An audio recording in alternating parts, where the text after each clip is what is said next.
आगे ये मान एक प्रोजेक्ट के सिलसिले में रावी से मिलने के लिए जाता है, वो भी प्रिंग के कहने पर, क्योंकि प्रिंग को पता होता है थाना ने रावी के पीछे जासूस लगाया है जो वो उसकी हर पल पल की खबर दे रहा है। इसलिए वो ये पूरी प्लानिंग करती है ताकि वो दोनों एक साथ मिले और उन दोनों की फोटोग्राफ्स थाना के पास जाए और थाना को पूरा यकीन हो जाए कि रावी उसे धोखा दे रही है। और होता भी यही है। थाना को लगता है कि रावी और ये मान का भी चक्कर चल रहा है और रावी उसे धोखा दे रही है। आगे थाना रावी को इन सब का जिम्मेदार मानने लगता है और उसे खूब बातें सुनाता है। तो रावी उसे यकीन दिलवाने की बहुत कोशिश करती है कि उसने ऐसा कोई काम नहीं किया है, पर थाना उसकी बात का जरा सा भी भरोसा नहीं करता। तो रावी का ये सब देखकर तो दिल ही टूट जाता है और रावी कहती है, जब तुम्हें मुझ पर भरोसा ही नहीं तो मैं तुम्हें चाहे कुछ भी कह दूं, तुम मेरी बात पर भरोसा नहीं करोगे और मैं भी तुम्हें कोई भी एक्सप्लेनेशन नहीं दूंगी। तुम्हें जो समझना है वो समझो। और इसी बात को लेकर दोनों में लड़ाई हो रही होती है कि तभी उधर से तवान आ जाती है और अपने मॉम डैड को एक दूसरे से लड़ते हुए देखकर बेचारी पूरी तरह रोने लगती है। आगे की तभी वहाँ पर देविका आ जाती है और उन दोनों को इस तरह लड़ते देखकर तो उसके कलेजे को बहुत ही ठंडक मिलती है।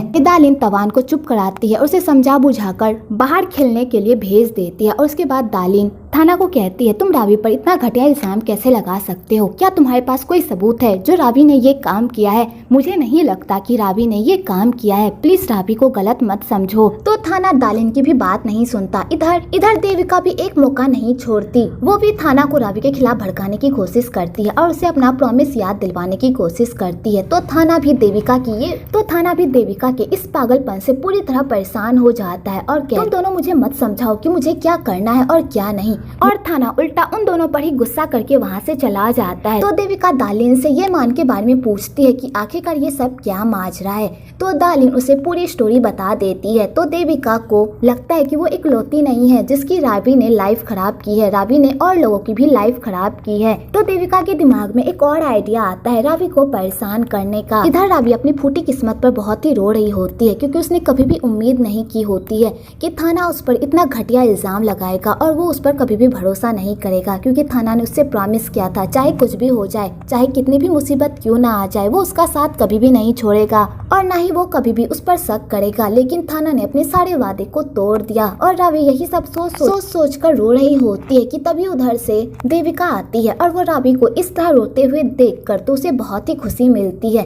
पर देविका यहाँ भी अपनी चालबाजी से बाज नहीं आती और वो बातों ही बातों में रावी को इस तरह टॉन्ट मारती है कि रावी को भी पता नहीं चलता कि देविका उसे सहारा देने आई है या बल्कि उसे चोट पहुंचाने के लिए आई है। तो देविका कहती है, तुम टेंशन मत लो, सब कुछ ठीक हो जाएगा। और देविका उसकी ऐसी हालत देखकर बहुत ही खुश होती है और वहाँ से चली जाती है। दूसरी तरफ पाकजा को जब पता चलता है कि उसकी बेटी किसी मामूली एम्प्लॉय को डेट कर रही है और उसके साथ सो रही है, तो पाकजा को बहुत ही गुस्सा आता है और वो प्रिंग को डांटती और कहती है, मैंने तुम्हें पाल पोस कर इसलिए बड़ा नहीं किया था ताकि तुम किसी भी गरीब इंसान के साथ जाकर सो जाओ, उसके साथ अपनी गृहस्थी बसा लो। मैंने तुम्हें अमीर बंदे फंसाने को कहे थे, ना कि कोई मामूली एम्प्लॉय। आखिरकार तुम्हें क्या हो गया है प्रिंग? तो प्रिंग कहती है, मम आप खामखाई परेशान हो रही हैं। मैं माइक को इसलिए फंसा रही हूँ ताकि मैं थाना के करीब जा सकूं। ये सब करने का भी मेरा एक प्लान है, बस आप देखते जाइए कैसे मैं रावी से उसका पति छीनती हूँ।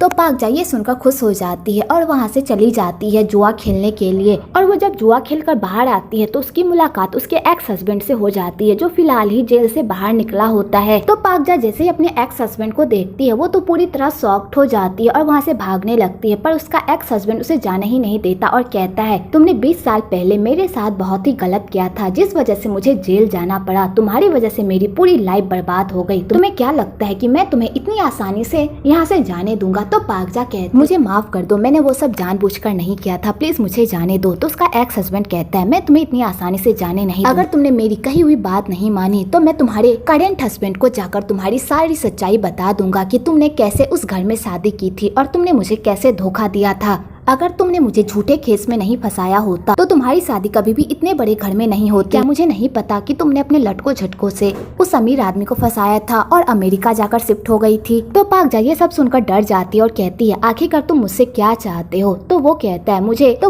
मुझे 5 लाख रुपए चाहिए, तभी मैं तुम्हारा पीछा छोड़ूंगा। तो पाकजा कहती है, मैं इतने सारे पैसे कहाँ से लाऊंगी? मैं भले ही बड़े घर में रहती हूँ लेकिन मेरी इतनी भी औकात नहीं है कि मैं तुम्हें इतने सारे पैसे ला कर दूं। तो वो कहता है, ये तुम्हारी प्रॉब्लम है, तुम्हें मुझे इतने सारे पैसे देने ही होंगे। तो पाकजा कहती है ठीक है मैं इंतजाम करती हूँ, और पाकजा ये कहकर वहाँ से चली जाती है। इधर रिसा खुशी खुशी ये मान से मिलने के लिए जाती है, पर ये मान उसे भाव ही नहीं देता क्योंकि उसका काम रिसा से अब निकल गया होता है और अब उसे रिसा की जरूरत नहीं होती, इसलिए वो उसे दूध में पड़ी मक्खी की तरह बाहर निकाल फेंकता है। तो रिसा को ये सब देखकर बहुत ही अजीब लगता है और बेचारी रोने भी लगती है। तो ये मान को रिसा की ऐसी हालत नहीं देखी जाती क्योंकि वो नहीं चाहता कि ऑफिस में कोई भी बखेरा हो। तो ये मान रिसा को अपने प्यार के जाल में इस तरह फंसाता है कि रिसा भी उसकी बातों में आ जाती है और ये मान रिसा को कहता है अभी मैं थोड़ा काम में बिजी हूँ, मैं तुमसे बाद में मिलने आऊंगा, और ये मान रिसा को समझा बुझाकर वहाँ से भेज देता है। दूसरी तरफ देविका प्रिंक से हाथ मिलाने के लिए जाती है और कहती है हम दोनों का दुश्मन एक है, तो क्यों ना हम दोनों एक दूसरे से हाथ मिला लें और रावी को उसके किए की सजा दे और उसकी लाइफ बर्बाद कर दे। तो प्रिंक कहती है रावी तो तुम्हारी भाभी है ना, और रावी ने तुम्हारा क्या बिगाड़ा है जो तुम उसके साथ ऐसा करना चाहती हो, और वैसे भी तुम्हारा भाई रावी से बहुत प्यार करता है और तुम ये सब जानते हुए भी उन दोनों को अलग करना चाहती हो। तो देविका कहती है मैं रावी को पसंद नहीं करती और मैं चाहती हूँ कि मेरा भाई और वो अलग हो जाए, पर वो मेरे भाई के लायक नहीं है, इसलिए मैं उन दोनों को अलग करना चाहती हूँ और मेरे कुछ पर्सनल रीजंस भी है जिस वजह से मैं रावी से बदला लेना चाहती हूँ और वो मैं तुम्हें नहीं बता सकती। तो प्रिंक कहती है मुझे भी तुम्हारे इस बदले के रीजन को जानने में कोई भी इंटरेस्ट नहीं है, बस हम दोनों का एक मकसद है रावी से बदला लेना। और यहाँ पर दोनों डायन एक दूसरे से हाथ मिला लेते हैं रावी की लाइफ को बर्बाद करने के लिए। आगे देविका अपने भाई से मिलने के लिए उसके अपार्टमेंट जाती है और उसे रावी के खिलाफ भड़काने की कोशिश करती है और कहती है भाई आपको अपना वादा याद है ना। तो थाना कहता है देविका अभी मैं इन सब के मूड में नहीं हूँ, प्लीज अभी ये सब बात नहीं करते। तो देविका कहती है भाई आप ऐसा कैसे कर सकते हो, आपको पता है ना उस लड़की ने आपकी बहन की लाइफ बर्बाद कर दी है और आप अब भी उस लड़की के साथ रहना चाहते हो। तो थाना को भी गुस्सा आ जाता है और वो कहता है मैंने तुम्हारे लिए क्या कुछ नहीं किया, मैंने तुम्हारे लिए रावी से शादी की, उससे दूरी बनाकर रखी, उसकी लाइफ को हेल बनाने की कोशिश की, लेकिन तब भी तुम खुश नहीं हो, आखिरकार तुम मुझसे क्या चाहती हो। तो देविका कहती है मैं चाहती हूँ कि आप रावी को डाइवोर्स दे दो और उसे छोड़ दो, तब मैं खुश हो जाऊंगी और मैं अपनी लाइफ में आगे बढ़ जाऊंगी। तो थाना कहता है देविका बस करो, अभी मेरा इन सब का बिल्कुल भी मूड नहीं है, प्लीज यहाँ से चली जाओ। तो देविका कहती है भाई मैं अभी के लिए तो जा रही हूँ लेकिन मैं फिर आपसे मिलने आऊंगी, और देविका ये कहकर वहाँ से चली जाती है। तो बेचारा थाना पूरी तरह पगला जाता है क्योंकि एक तरफ उसकी बहन होती है जो अपनी खुशी के लिए अपने ही भाई की खुशी को बर्बाद करने के पीछे लगी होती है, और दूसरी तरफ थाना जो रावी से बहुत प्यार करता है लेकिन हमेशा गलतफहमी की वजह से वो रावी को गलत समझ लेता है और उसके साथ वो सब कर देता है जो उसे कभी भी नहीं करना चाहिए। इधर दालिन को रिसा और ये मान के अफेयर के बारे में पता चल जाता है और दालिन को ये भी पता चल जाता है कि कंपनी से जिसने वो डॉक्यूमेंट्स चुराई थी वो कोई और नहीं बल्कि रिसा थी और उसने ही ये मान को वो डॉक्यूमेंट्स दी थी। तो दालिन जैसे ये सब जानती है वो तो बहुत ही गुस्से में आ जाती है और वो रिसा से पूछती है कि आखिरकार उसने ऐसा क्यों किया। तो रिसा कहती है मुझे माफ कर दो, मुझसे बहुत बड़ी गलती हो गई, मैं ये मान से बहुत प्यार करती हूँ और मैंने प्यार की वजह से ये सब कर दिया, प्लीज मुझे माफ कर दो, मुझे ये सब नहीं करना चाहिए था। तो दालिन जैसे ये सब सुनती है कि ये मान ने अपने फायदे के लिए रिसा का इस्तेमाल किया है तो उसे बहुत ही गुस्सा आता है। आगे दालिन रावी के पास जाती है और उसे ये मान की करतूतों के बारे में बताती है। तो रावी जैसे ये सुनती है कि यह मान ने अपने मतलब के लिए रिसा का इस्तेमाल किया तो वो ये जानकर पूरी तरह शॉक्ड हो जाती है। तो रावी कहती है क्या तुमने इस बारे में थाना को बताया। तो दालिन कहती है मुझे मौका ही नहीं मिला क्योंकि भाई अभी काम में बिजी हैं जिस वजह से मैं उन्हें नहीं बता पाई, लेकिन जैसे ही मुझे मौका मिलेगा मैं भाई को पूरी सच्चाई बता दूंगी। इधर थाना रावी की बेवफाई के गम में खूब ड्रिंक करता है कि तभी वहाँ पर प्रिंग आती है। तो थाना प्रिंग से दूरी बनाकर रखता है। तो प्रिंग कहती है मुझे माफ कर दो, पास्ट में मैंने तुम्हारे साथ जो भी किया, लेकिन मैं यहाँ पर किसी भी मकसद से नहीं आई हूँ, मैं यहाँ पर ड्रिंक करने आई हूँ, तुम अपनी ड्रिंक करो और मैं अपनी ड्रिंक करती हूँ।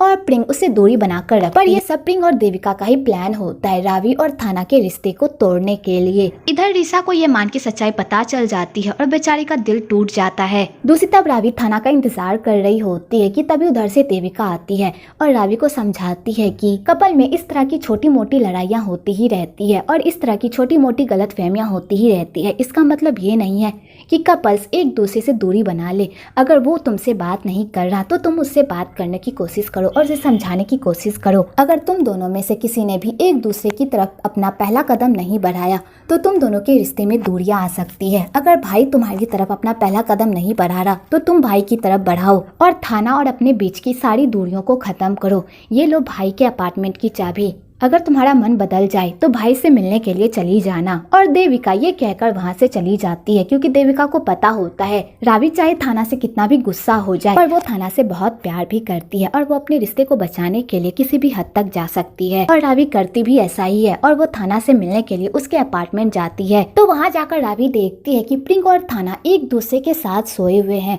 और वो भी बहुत ही अजीब हालत में। तो रावी जैसे ही अपने पति को प्रिंक के साथ देखती है वो तो पूरी तरह शॉक्ड हो जाती है कि तभी वहाँ पर प्रिंक आती है और कहती है मैंने तुम्हें कहा था ना जो मेरा है मैं तुमसे छीन कर रहूंगी। अब तुम्हारा प्यारा पति मेरा हो चुका है, क्या ये सब जानते हुए भी तुम थाना के साथ रहना चाहोगी?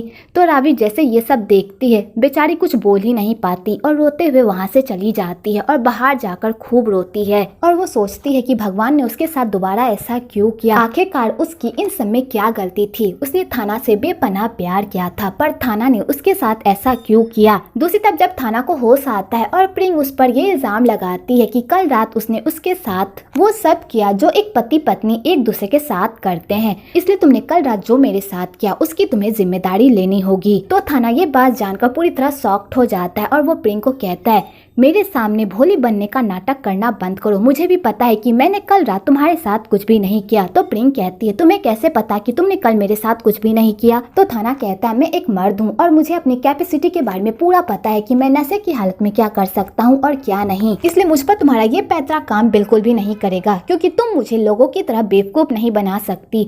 तो बेचारी प्रिंक को अपनी मुंह की खानी पड़ती है और उसे अपने मुंह से कबूलना पड़ता है कि कल रात उन दोनों के बीच कुछ भी नहीं हुआ।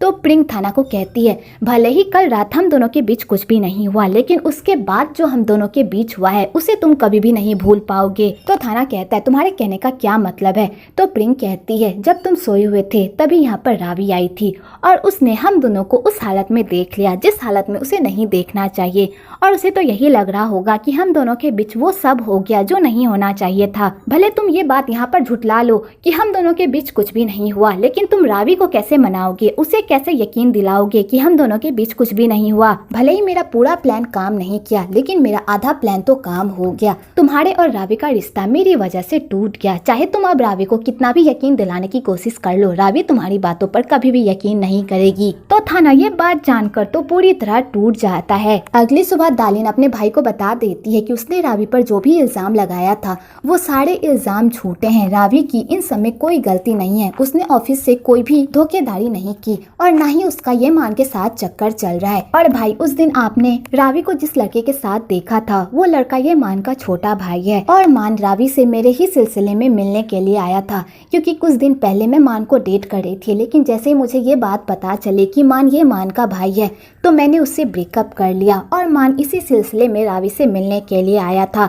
भाई आपने रावी को बहुत ही गलत समझा, रावी वैसी लड़की नहीं है जैसा आप सोच रहे हैं, आपने रावी का बहुत ही दिल दुखाया है इसलिए आपको रावी से माफी मांगनी होगी और अपने रिश्ते को सुधारना होगा। तो थाना को जैसे ही अपनी गलती रियलाइज होती है तो उसे बहुत ही पछतावा होता है और वो सीधा घर जाता है तो उसे पता चलता है कि रावी अपना सारा सामान पैक करके वहाँ से जा चुकी है। तो थाना जैसे ये सब जानता है वो तो पूरी तरह शॉक्ड हो जाता है और वो रावी को लेने के लिए उसके घर जाने लगता है कि तभी वहाँ पर देविका आ जाती है और अपने भाई को धमकी देती है कि अगर आपने इस दहलीज को पार किया और रावी को दोबारा इस घर में लेकर आए तो आप मेरा मरा हुआ मुंह देखेंगे। तो थाना कहता है देविका तुम ऐसा क्यों कर रही हो, तुम्हें भी पता है कि इन सब में रावी की कोई गलती नहीं है, मैंने रावी के साथ बहुत ही गलत किया है इसलिए मुझे उससे माफी मांगनी होगी। तो देविका कहती है भले ही इसमें रावी की कोई गलती नहीं थी लेकिन आपको याद होना चाहिए उसने मेरे साथ क्या किया था, उसकी वजह से मेरी लाइफ बर्बाद हो गई और आप ये सब जानते हुए उसे इस घर में दोबारा वापस लाना चाहते हैं, बिल्कुल भी नहीं। अगर आपने रावी से अपना रिश्ता नहीं तोड़ा तो मैं अपनी जान दे दूंगी। तो थाना ये सुनकर पूरी तरह शॉक्ड हो जाता है कि तभी वहाँ पर पेज की एंट्री होती है। एक्चुअली पेज यूएस से वापस इसलिए आया हुआ होता है ताकि वो देविका को रोक सके उसकी बहन को चोट पहुंचाने के लिए और वो थाना और रावी के रिश्ते को फिर से ठीक कर सके और उन दोनों की लाइफ में फिर से खुशियां ला सके। और पेज सबको बताता है कि वो रावी का छोटा भाई है। तो देविका जैसे ये जानती है कि पेज रावी का भाई है वो ये जानकर तो पूरी तरह शॉक्ड हो जाती है।